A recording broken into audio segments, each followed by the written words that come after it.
कबर में नहीं कान हम कबर में कानै छियौ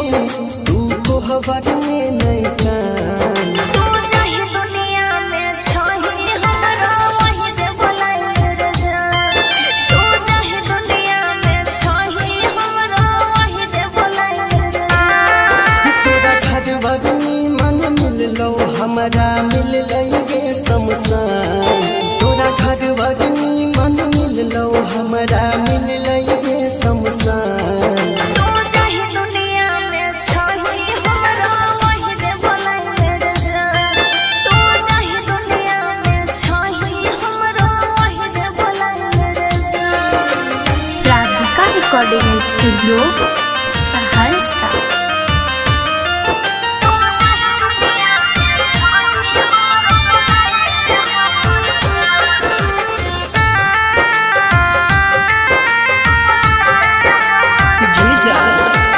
प्यार के दुश्मन हमर जिंदगी छिनल गइले मरतो घड़ी हमरा पर माया नहीं कैल कइले ऐसा दिन देखैला परता जानै नै रहियै रे मारै छै दुनिया ताना कोना के सहियै रे तनी सांस चलै रह कहियो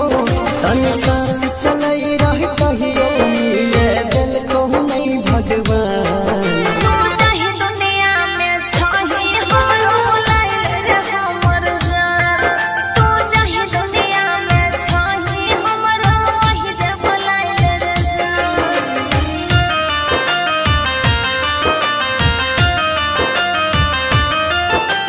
म्यूजिक बाय सुदीप सहरसा।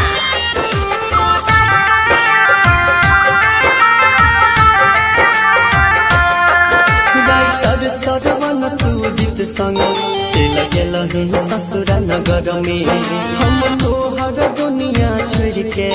बस गेलियो देवता घर में गिजा बोला हे पगला तोहर पगली तोरा बिन कोना जीतो तोरा सोग में कहियो जेतो जहरियाई हम ओ पीतो